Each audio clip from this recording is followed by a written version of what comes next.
The planet was marked in red on every star map. Its name was Chiros 9, but most species just called it the Forbidden Planet. Clouds of thick green fog circled its surface. The atmosphere was full of poison acidic gases, heavy metals, and radiation that melted machines. No one went there.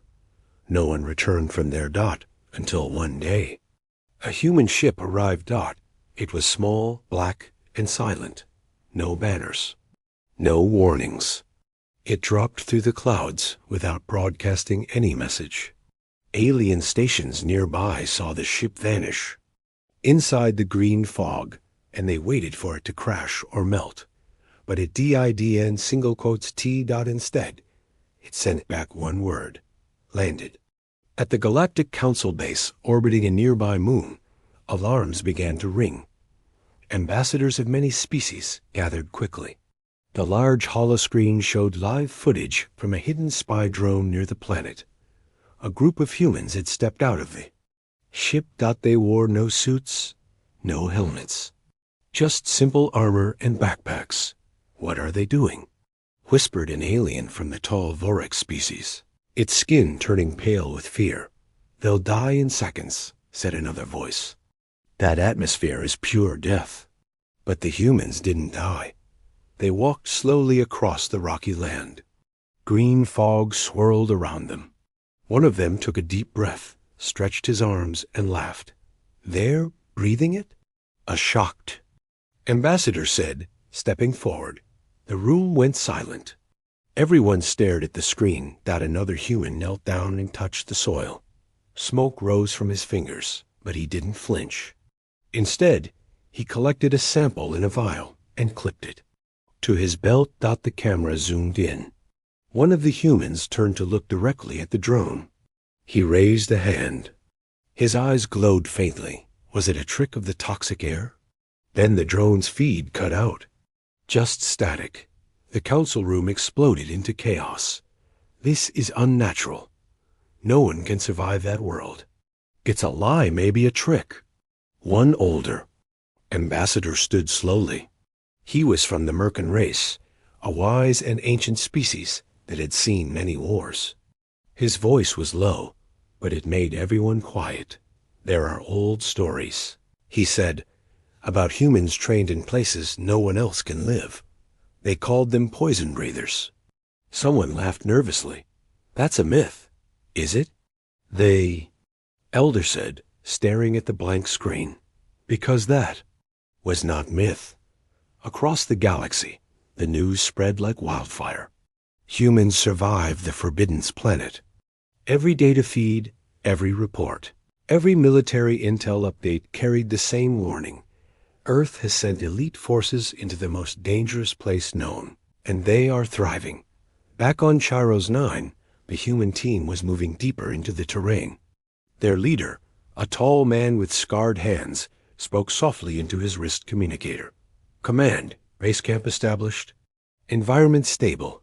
Visibility low but manageable. The voice that replied was calm and female. Copy. Proceed to phase 2. Confirm structure scan. The leader nodded and waved to the others. They moved toward a nearby cliff where ancient ruins poked out from the rocks.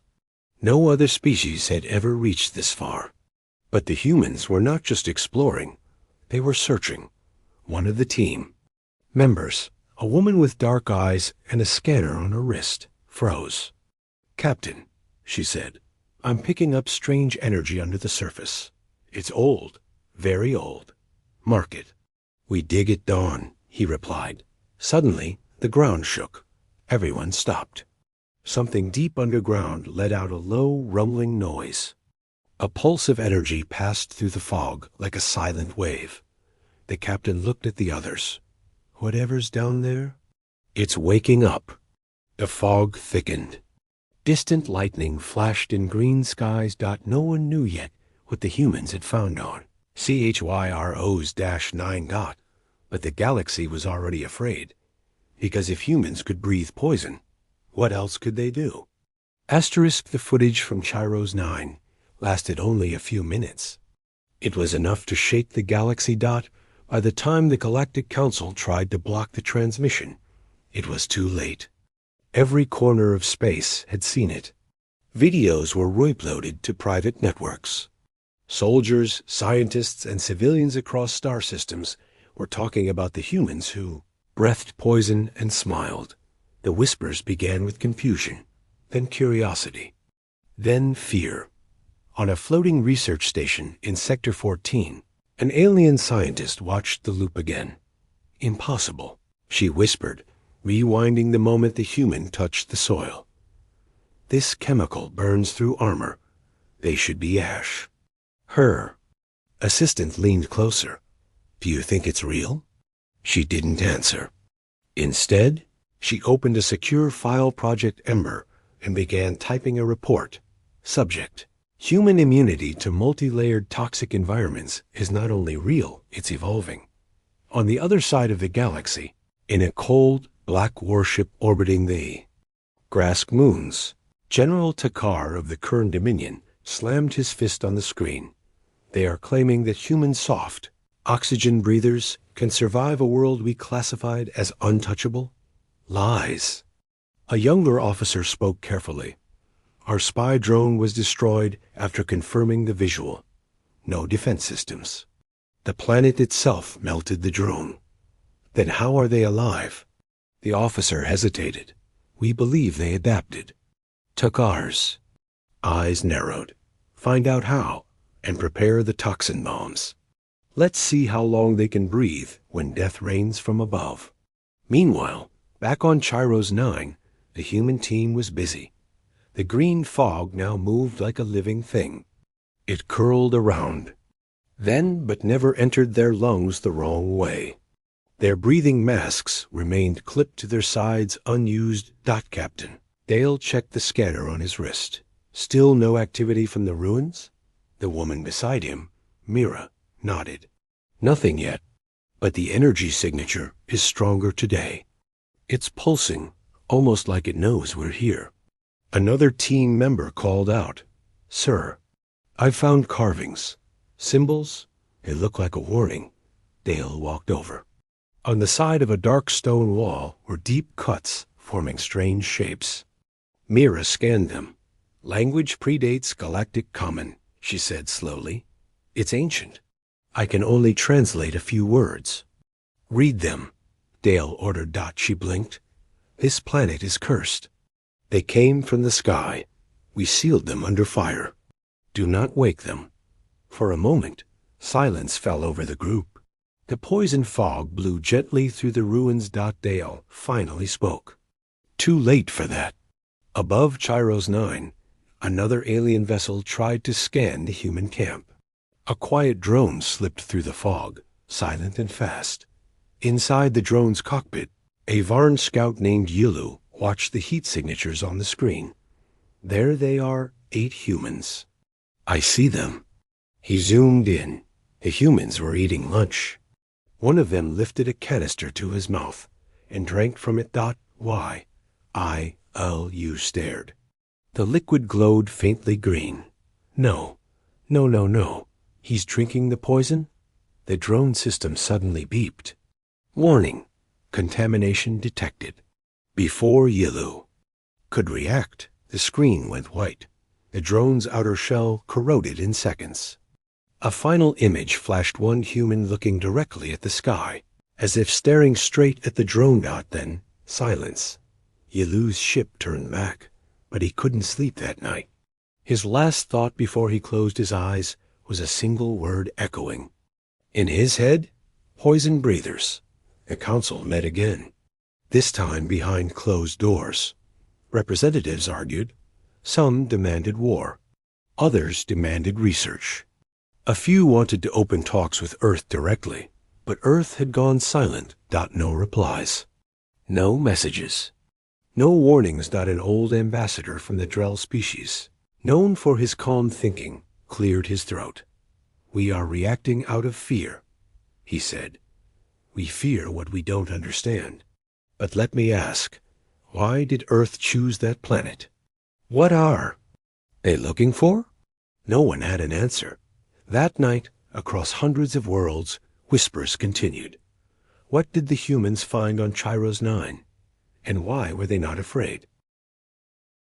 The sky above Chiro's 9 turned darker. Green clouds twisted faster.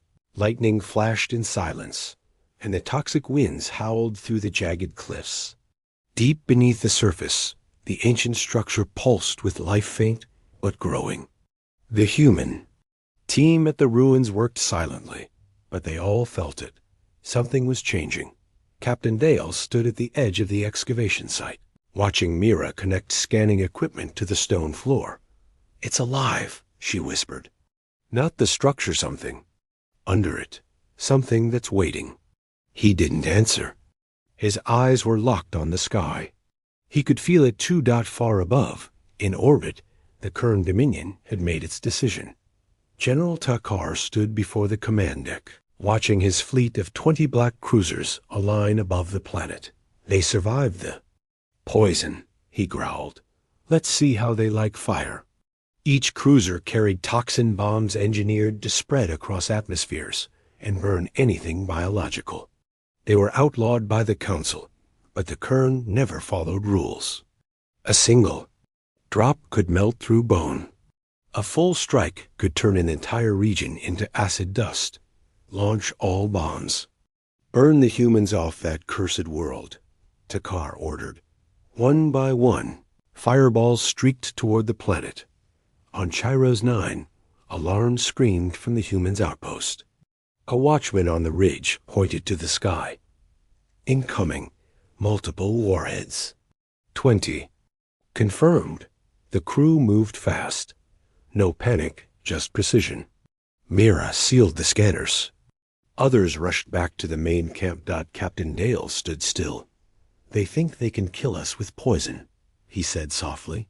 Let's show them what real poison breathers do. He tapped his wrist.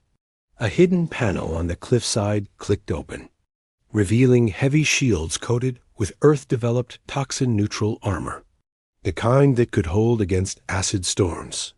Fall back to the shield zone. Tight formation, eyes on the wind. The team didn't run. They marched. The bombs fell. Explosions ripped across the landscape. Shockwaves tore through cliffs. Toxic fire turned soil into liquid. The air boiled. No life form in known space could survive that blast. The Kern warship above watched it all from orbit, smiling. It's done, Takar said. But then, something moved in the fire. From the burning crater, a figure rose. It was a man, his armor scorched, his hair blowing in the storm, his breath calm. Behind him, one by one, more humans appeared, alive, unburned, breathing smoke like it was clean mountain air. One of them stepped forward and placed a small black device in the melted soil. A beacon. It lit up, sending a message straight into orbit. Strike registered, team standing, preparing countermeasure. On the Kern ship, silence fell. General Takar leaned forward. What kind of monsters are these? Back on the ground, Dale looked up at the sky. Now they've made it personal, he said. Myra walked beside him, holding a damaged scanner, the pulse from the ruins. It's reacting to the attack. It's waking something. She showed him the screen. Below them, deep underground, a strange shape was moving. Not metal, not machine. Living. And large. Captain, we didn't just wake up ruins, Myra said quietly. We woke up a guardian. Later that night, the poison storm. Calmed. Stars appeared above Chiro's 9 for the first time in weeks. The human camp stood quiet but firm. No injuries. No losses. Captain Dale called Earth Command. Enemy confirmed. Strike failed. Mission continues. Understood? The voice replied. You are cleared for Phase 3. The screen blinked. Dale turned to his team. Get some sleep. Tomorrow, we meet the thing under our feet. But as he looked toward the glowing ruins, he knew something no one else did. This wasn't just a mission anymore. It was war. And humanity had just taken the first hit Without blinking, asterisk, deep beneath the ruins of Chiro's 9, something ancient moved. It had not stirred for 1,000 lifetimes. It remembered war, silence, and betrayal.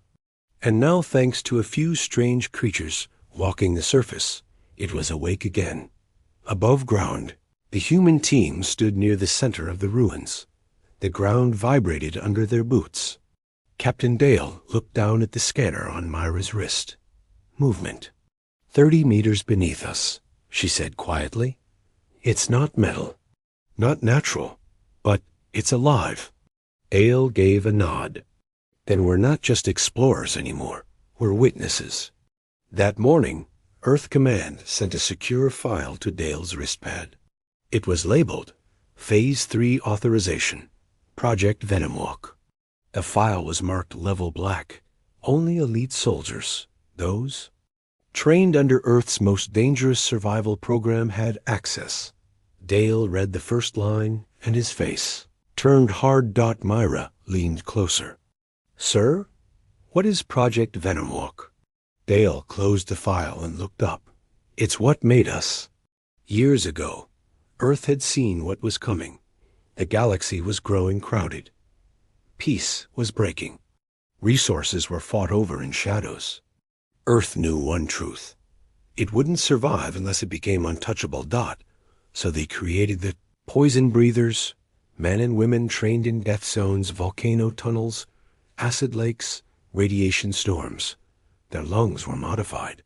Their bones were hardened. They weren't just immune. They were designed to absorb. Where others died, they grew stronger. Where others ran, they walked. Back on Chiro's 9, the digging began. The human team used portable drills and toxin-proof shovels. It took 3 hours to reach it. The structure hidden below wasn't made of stone or metal. It was like bone, but larger than any creature on record. And it pulsed. Mira scanned it and stepped back. This isn't a ruin. It's a vault, she whispered. And it's not keeping something in. Dale nodded. It was keeping something out. The first crack in the vault came with a hiss. Green mist escaped through the break, thicker than the planet's fog. But instead of choking, the humans leaned forward and inhaled. The mist vanished. Into their lungs like oxygen. Myra smiled faintly. It's feeding us. Just then, the ground shook violently. A large section of the vault split open, revealing a dark chamber filled with strange markings and glowing crystals. In the center was a pod 20 feet tall, wrapped in roots of stone. Dale approached it. Symbols across the pod lit up. One word flashed repeatedly. Judgment. Suddenly, Mira's scanner beeped. There's a message, ancient code. I'm translating. The alien text scrolled across her screen. He who breathes poison carries the key. Touch and face the truth. Dale looked at his gloved hand, then removed the glove. He reached out and touched the pod. Nothing happened for a moment. Then, his body stiffened. Images flooded his mind. Wars between stars, gods in armor, planets falling into flames. And finally, a being inside this vault, sealed away by the Ancient Ones, because nothing could kill it. It had survived everything, except Earth, because humans were its kin. Dale staggered back, gasping. Myra grabbed his shoulder. What did you see? He looked at her with wide eyes. We weren't the first. There was another species long ago. They were like us, poison-resistant, death-proof. The ancients feared them, so they erased them. She frowned. Then who's in that pod? He answered in a whisper. The last one. High above, alien ships began arriving in orbit. Hundreds of them. The Kern, the Varn, the Zil, even the Council's observation fleet. All watching. All afraid. Inside their war rooms, leaders asked the same question. What are the humans doing down there? And no one had the answer, because Earth wasn't responding. Earth was listening. To something ancient. To a voice speaking from a buried vault. And that voice now said only one thing. You woke me. You fed me. Now I will judge you. The chamber beneath Chiro's 9 trembled. The ancient pod coiled in glowing roots cracked further down its middle. Inside, something massive moved. Its breathing echoed like distant thunder. The poisonous mist around it thickened. But the humans didn't step back. Captain Dale stood firm, eyes locked on the ancient being. His voice was steady. Can you hear us? The chamber answered with a sound, not words, not language, but something deeper. A vibration inside the chest, like a heartbeat made of storms. And the pod opened. And the past walked out. The creature was tall, armored in black skin that shimmered with green energy. Its eyes glowed like twin stars, not with rage, but with memory. Ancient symbols lit across. Its chest, it didn't attack. It simply looked at the humans. Mirror raised her scanner. No weapons detected, no aggression, but it's scanning us. The creature tilted its head and finally spoke. Its voice came through every human's earpiece, translated in Earth's old tongue. You are descendants, it said slowly. Dale took a step forward. Descendants of what? The creature raised its hand and pointed to the green sky above them. Of us. The humans stared. The creature sat down on a cracked stone and placed one hand on the ground. Symbols pulsed out in waves. The floor became a map of star chart showing systems wiped from history. Dead worlds. Lost empires. You are not Earth's first, the creature said.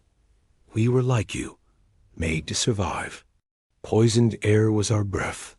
Fire was our blanket, but the galaxy feared us. Why? Myra asked. The creature's voice darkened. Because we did not die. Long ago, the ancient being explained, its kind had ruled parts of the galaxy, peacefully at first.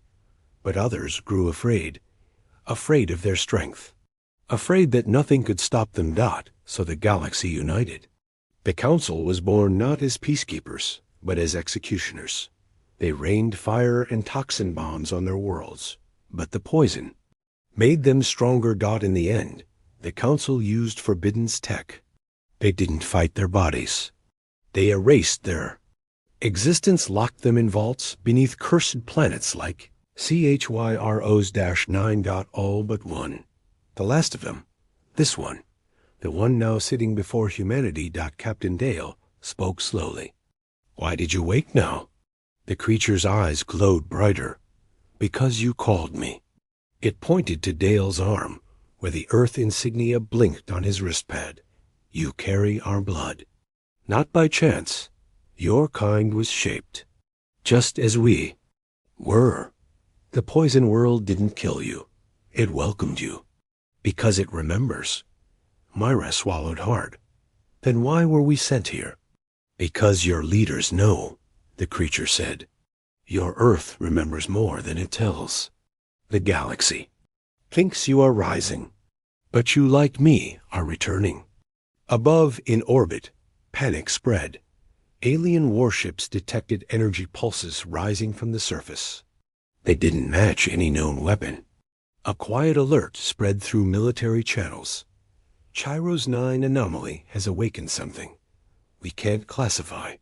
In the council's high chamber, a shadowy figure whispered, They've found it. The original. Should we launch a cleansing strike? Asked another. No.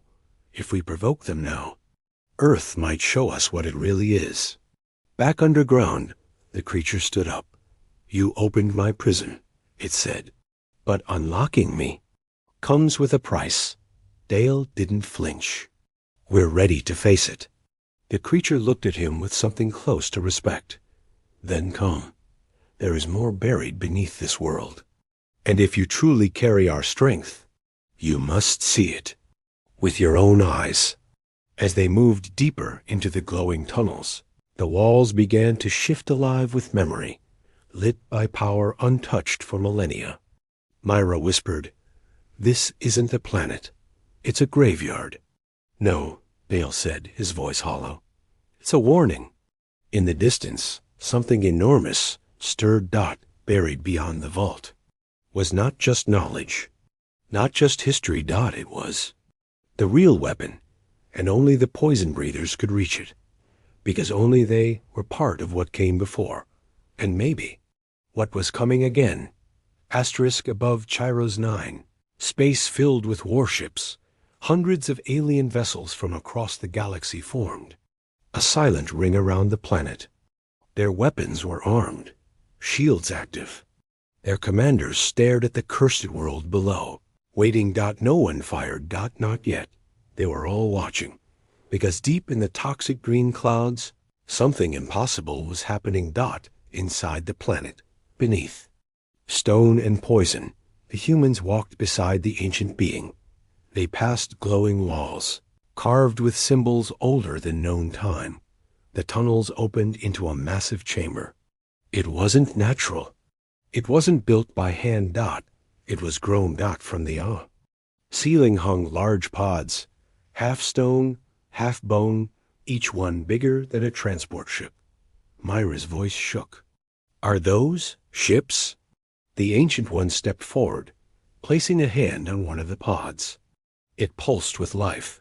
No, it said softly. These are seeds, weapons of the First War, grown, not built, fed by poison, meant for a second coming. Captain. Dale stepped beside him. Why didn't they launch? The creature turned to him. Because we were betrayed before they could wake. But now your kind breathes this world. You complete the code. With you, they will rise. Far above, a council fleet picked up strange signals from the planet's core. A diplomat gasped. Are they powering something? A general spoke with fear. We should fire now. And this before it grows. But the oldest among them shook his head. If we strike and fail, he said, we don't just lose a planet. We wake something worse. Back underground, the chamber's center cracked open. A massive spiral platform rose. In its heart sat a glowing orb alive, with swirling green and white light. Mira scanned it. This is the energy source. The heart of everything. The Ancient One looked at Dale. You must touch it. You, who walk poison as if born from it. Only then will it listen. Dale didn't hesitate. He stepped forward, placed his bare hand on the orb, and the planet responded. The clouds above swirled faster. Lightning turned purple. Alien ships watched as massive shapes began rising from the ground. All across Chiros 9, huge structures. Pushed through rock in fog towering, pulsing, alive. Not buildings, not machines, living fortresses, grown from the planet itself. Inside the chamber, Dale's body glowed with green light. He saw visions again, ancient warriors flying into battle, not in ships, but inside living beasts made of gas, fire, and willpower. They were unstoppable, until the galaxy united to bury them. Mira grabbed Dale's arm. Can you control it? He turned to her. His eyes glowed faintly. I don't think I'm controlling anything. I think it remembers me. In space, the alien fleets began to panic. Weapons locked. Targeting systems spun. But the things rising from the planet didn't aim upward. They stood still. Watching. Waiting. A message suddenly appeared on every ship's screen. We remember the betrayal. We are who you feared. And Earth is our home now. The council was in chaos. Some ships pulled back. Others charged. Weapons. One admiral shouted, they're bluffing. Fire now. But before they could, the skies split open. One of the grown towers on the planet sent a pulse upward. No noise, just a ripple, and an entire enemy dreadnought turned off. Engines died, shields fell, lights dimmed. Then it simply sank into the fog, never to rise again. Back on the surface, Dale stared into the sky. They gave us the name Poison Breathers, he said. Let them learn what it really means. Mira looked around. What now? The ancient being spoke, stepping into the light of the awakening chamber. Now, it said, the galaxy decides. Run, kneel, or burn. The stars above Chiros 9 had gone quiet. Alien warships no longer moved. Across hundreds of bridges and command decks, officers stared at screens filled with one terrifying image. Earth's flag burning through the poison mist dot it floated from Zune. The tallest grown spire, not as a declaration of war, but as proof. Proof that humanity had claimed the Forbidden Planet, and nothing could take it back. On the surface, the green storm had stopped. A strange calm hung in the air. The planet no longer looked sick. It looked alive. The towers that rose from the ground had formed a circle. Inside, Captain Dale and Mira stood at the heart of it all, next to the ancient being who once ruled before Earth's time. He spoke slowly now. Your kind is the answer. We died so long ago, but you carried us in your blood, in your breath. Earth did not evolve by chance. It remembered. Dale nodded. Then why us? Why now? The being pointed to the sky, because the galaxy forgot. What fear is, you will remind them. Far above, a final vote was held in the Galactic Council Emergency Chamber. There is still time, one ambassador said. We can make peace, send a message, apologize. But another voice shouted, apologize? To what? They walk on death like it's a garden. They drink what kills us. They're not just humans anymore, said an old general. They're something we buried. And now they've returned. The vote never finished, because Earth sent a message first, across every open frequency in the galaxy. Earth's voice echoed. You named our children poison breathers as a warning. You tried to bury us under fire, under fog, under lies. We survived, we adapted, and now we remember too. Chiros 9 is no longer forbidden. It is a beacon. Let this world remind you, the breath of Earth is the last thing you'll feel. If you threaten us again, the message ended, no threats. Number. Armies, just truth. On hundreds of worlds, citizens stood still. Some covered their screens. Others wept. Some prayed, because now everyone knew the truth. Humanity had become what the ancient galaxy once feared, not for their weapons, not for their ships, but for what they were becoming. Back on the surface, the ancient being began to fade. Its body glowed, brighter, turning into light. Its last words floated into the air. You were born of chaos, but made for balance. Keep it, or become what we once were, destroyers of everything. Then it was gone. Only Dale and Mira remained. She looked at him. What happens now?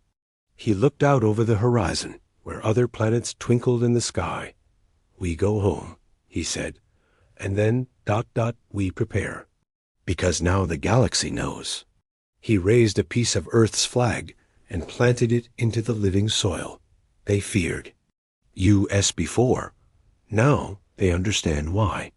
On Chiros 9, a planet once called dead, now stood the first city of the poison breathers.